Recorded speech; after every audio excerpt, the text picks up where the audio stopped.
E você fala assim: ah, quer dizer então, pastor, que eu vou viver errando, vou viver falhando, porque já que Jesus Cristo, ele vai sempre me dar uma forcinha, então eu posso pecar? Nós, como seres humanos, precisamos admitir algumas coisas. Existe um termo aí que é muito malfadado e que foi muito dito em algum tempo aí, chamado negacionismo ou negacionista. O que é o negacionismo ou o que é o negacionista? É negar a realidade dos fatos e negar aquilo que está acontecendo de forma factual. Às vezes a gente nega o que não está acontecendo e às vezes nós negamos aquilo que está acontecendo. Mas em se tratando de crentes no Senhor Jesus Cristo, por diversas vezes nós negamos aquilo que está acontecendo de fato. E a gente meio que acaba mentindo para si mesmo. Porque o texto de Hebreus capítulo 4 retrata sobre isso. Versículo 15 agora. Porque não temos um sumo sacerdote que não possa compadecer-se das nossas fraquezas. Então, uma das coisas que nós não podemos negar é que somos fracos. Não é nenhum demérito você reconhecer, ou eu reconhecer, que sou fraco. Não é demérito para nenhum de nós, réis mortais, reconhecermos as nossas fraquezas, as nossas limitações, as nossas debilidades, aquilo que nós não temos condições de atingir, ou de fazer, ou de praticar, ou de ser, porque somos fracos. E ser fraco não significa ser um derrotado. Muito pelo contrário. A Bíblia diz que nós somos mais do que vencedores. Em Cristo Jesus, é claro. Porque às vezes as pessoas têm um medo de admitir que são fracos, porque supostamente acham que outras pessoas acharão que elas são derrotadas. O quesito fraqueza não é que já vem de fábrica com o ser humano. Se bem que a gente pode considerar isso, porque desde o Éden, a fraqueza, infelizmente, derrubou o ser humano. Não. Mas o quesito fraqueza passou a fazer parte do DNA do ser humano porque nós somos humanos, somos falhos, somos pecadores. Então eu não posso negar para mim mesmo e falar: eu sou muito forte, eu sou o cara, eu posso, eu aconteço, eu faço. No ator mesmo, o apóstolo Paulo fala claramente que quando estava fraco, então era forte, porque ele reconhecia todas as suas fraquezas. Então é importante que reconheçamos agora, é importante reconheçamos as nossas fraquezas diante do nosso Deus. O texto deixa bem claro, primeiramente, aqui o texto fala sobre a questão do sumo sacerdote. Todos sabem que na lei havia especificamente entre os sacerdotes um que era escolhido como sumo sacerdote, ou seja, aquele que era o principal do ano para entrar no lugar santíssimo e ali levar diante do Senhor todas as petições e todos os clamores e pedidos, e também queimar incenso e sacrificar. Com o advento do Novo Testamento, com a vinda do Senhor Jesus Cristo, Cristo é superior ao sumo sacerdote do antigo pacto, ou seja, da nova aliança, como eu falei aqui. Então, a gente precisa entender que outrora os sumos sacerdotes eram respeitadíssimos, obviamente, por razões óbvias, porque eles tinham a incumbência de praticamente representar todo o povo no lugar santíssimo. Jesus veio, o véu do templo se rasgou e agora não há mais separação entre o lugar santo e o santíssimo, porque Jesus é a aliança, ele é a nova aliança, é o pacto, é a nova aliança, e nós vivemos então um tempo chamado de graça. Por quê? Porque temos esse favor imerecido.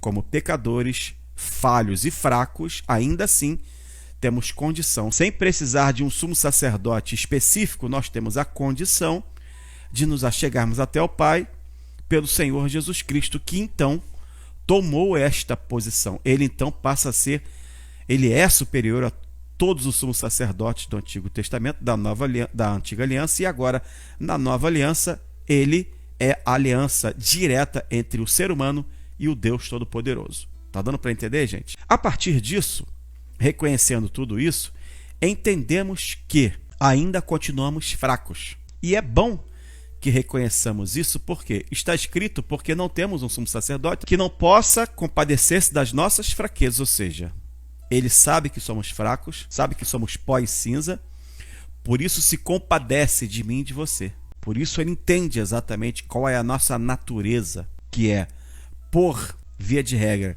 pecaminosa. E se não fosse esse sacrifício na cruz do Calvário, provavelmente o que estaríamos fadados iria acontecer. Ou seja, estaríamos fadados à morte, e não somente à morte comum, mas à morte eterna. Não haveria salvação para nós. Então Cristo, ele nos resgata, nos redime. Por isso que nós fomos redimidos. A dívida foi quitada, fomos remidos pelo sangue do Senhor Jesus Cristo. Então, este sumo sacerdote, Jesus Cristo, ele se compadece de mim, de você, e ele entende que somos pessoas fracas e falhas. E você fala assim, quer dizer então, pastor, que eu vou viver errando, vou viver falhando, porque já que Jesus Cristo, ele vai sempre me dar uma forcinha, então eu posso pecar? Evidente que não, porque o pecado está intrínseco em nós.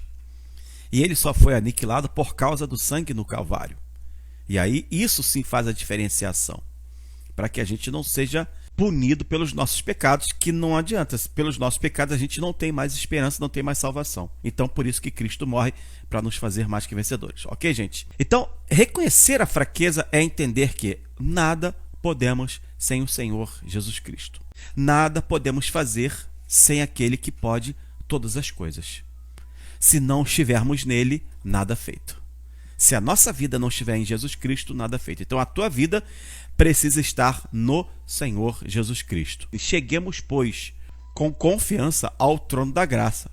Já expliquei aqui para vocês, né? Não tem mais separação, então nós temos direção livre, desde que seja pelo Senhor Jesus Cristo, ao trono da graça, para que possamos alcançar misericórdia. Então isso é fato. Nós alcançaremos misericórdia porque essa misericórdia já nos foi dada pela graça do Senhor Jesus Cristo. Independentemente de qualquer coisa, o nosso Deus foi sempre um Deus misericordioso.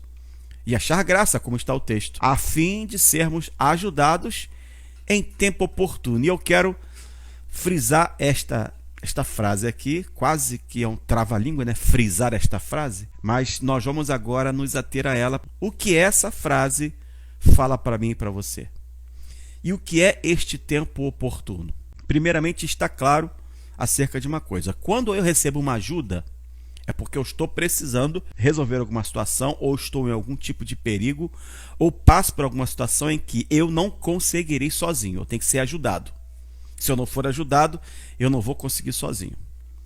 Então, a gente parte do princípio que, quando você abre os seus olhos e descobre que está vivo, você já precisa de ajuda. Você precisou de ajuda para dormir, porque a Bíblia diz assim, que Deus dá aos seus amados o sono e Deus guarda o nosso sono. Ok? Em paz me deitarei e dormirei, porque o Senhor guarda o meu sono. Está escrito. Então, a gente foi dormir e Deus ajudou a gente. Porque no sono você poderia ter morrido de uma apneia, de um ataque cardíaco, de uma coisa mais braba, alguma coisa poderia ter acontecido e Deus te guardou. Você já foi ajudado sem você nem pedir ajuda. Deus já ajudou. Você acordou e você já acorda sendo ajudado. Porque quem te deu fôlego de vida, quem te manteve vivo, foi o próprio Deus Todo-Poderoso. E aí, eu estou falando das coisas mais básicas que a gente deveria achar básica, mas não é básica, né? Tudo. Estar vivo, literalmente, é tudo. Ok? A gente está aqui respirando pelo fôlego de vida porque o Senhor Deus nos abençoou. E Deus nos ajuda porque Ele entende que, obviamente, nós precisamos dele.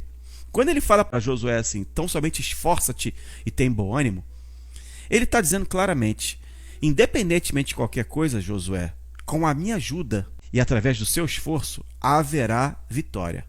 Mas eu também quero ver esforço. E aí começa a vir a nossa parte. A nossa parte é esforçar-se. A minha parte é empregar esforço, que é uma força além do comum.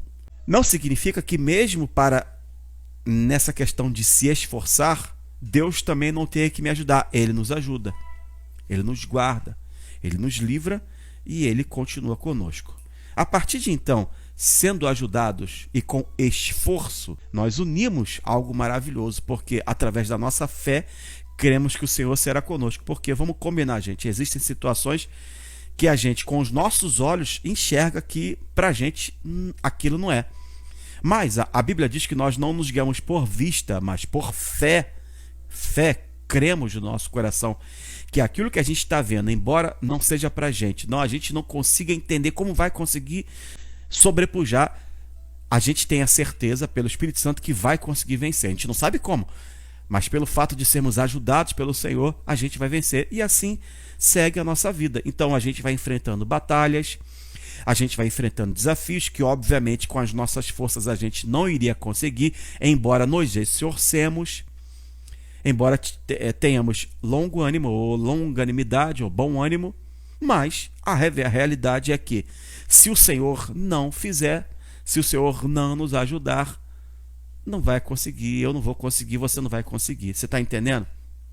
A partir daí, então, a gente começa a ver como é importante uma vida na presença de Deus, uma vida pautada na palavra de Deus, uma vida no Senhor Jesus Cristo e uma vida onde cada um de nós vai entender que não é por nós, não é por mim, não é por você, não é por mérito meu nem teu, é pela misericórdia e que não há divisão, porque nós podemos chegar até o Pai através do Senhor Jesus Cristo quando, em qualquer momento, basta você clamar, basta você viver na presença de Deus.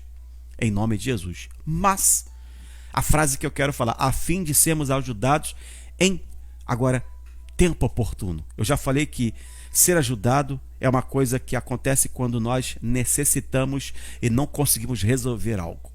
Por várias vezes você já precisou ser ajudado, você se viu numa situação e não conseguiu resolver algo. Às vezes nós pagamos. Que é isso, pastor? A gente às vezes paga porque, exemplo, você precisa fazer um serviço de elétrica na tua casa, mas você não é eletricista. Estou falando isso, que o meu sogrão está aqui, né? O meu eletricista de mão cheia. E quantas vezes, e eu não precisei pagar, graças a Deus, obrigado, meu sogrão, porque você trabalhou para mim por amor e de graça, né? Inclusive na obra de Deus. Quantas vezes o meu sogro, né, na igreja, enfim, ele prestou o seu serviço de graça, ele deu. Porque o dom que Deus deu para ele, ele entregou de volta para Deus e trabalhou sem cobrar um tostão. Ok? Mas ele ajudou. Então nós somos ajudados. E Deus move alguém também para nos ajudar. Deus move alguém, pessoas em momentos oportunos para nos ajudar. Mas chegará um momento em que não vai ter ninguém para ajudar, nem a mim nem a você. E o próprio Deus moverá a mão dele poderosa para nos ajudar. Em quê? Em tempo oportuno, ou seja, serão em momentos decisivos das nossas vidas. Serão em momentos assim onde você e eu não veremos mais nenhum tipo de chance ou nenhum tipo de solução em homens, em nada. Só a mão de Deus para agir. E aí, esse é o tempo oportuno. É o tempo em que seremos ajudados pelo Deus Todo-Poderoso. Então, Deus move pessoas para nos ajudar aqui nesta terra e sempre vai mover, mas existem situações em que ninguém vai nos ajudar. Somente o Deus Todo-Poderoso vai nos ajudar. E o que acontece? E por que acontece isso? Porque nós lemos. Porque, primeiro, chegamos com confiança. Aonde, queridos? Ao trono da graça. Não temos mais separação. Você tem um direito adquirido através do sangue derramado na cruz do Calvário de ter acesso direto ao Pai em nome de Jesus Cristo. Então você tem a liberdade de clamar pelo nome do Senhor Jesus Cristo. E você tem que falar claramente: Senhor, eu preciso da sua ajuda. Eu sei que sou fraco, Senhor, mas eu preciso da sua ajuda. E Deus, obviamente, gente, a Bíblia diz: ainda que o Senhor é excelso, atenta para o humilde. Ele não nos tratou segundo as nossas transgressões, senão já era para a gente. Então que fique claro, é muita misericórdia e chama-se graça. É favor imerecido. Praticamente, queridos, não depende mais de Deus, porque Deus já decidiu o que quer. Depende agora de nós, da nossa fé. Depende da nossa busca. Depende de nós sempre vivermos na presença de Deus e jamais sairmos dessa presença. E entendermos que Cristo Jesus é o nosso Senhor e nosso Salvador. E por Ele nós seremos mais que vencedores. Porque dele, por Ele, para Ele foram feitas todas as coisas. E nada do que foi feito existiria se não fosse por Ele. Então, Deus é tremendo e está presente em nossas vidas. E por isso nós temos livre acesso. E por isso nós somos ajudados. E por isso você vai ser sempre ajudado. Porque Deus está sempre ao nosso lado. Se você entendeu o que Deus falou contigo, coloca agora nos comentários aí: eu creio e tomo posse daquilo que Deus falou para a minha vida, em nome de Jesus. Amém, queridos?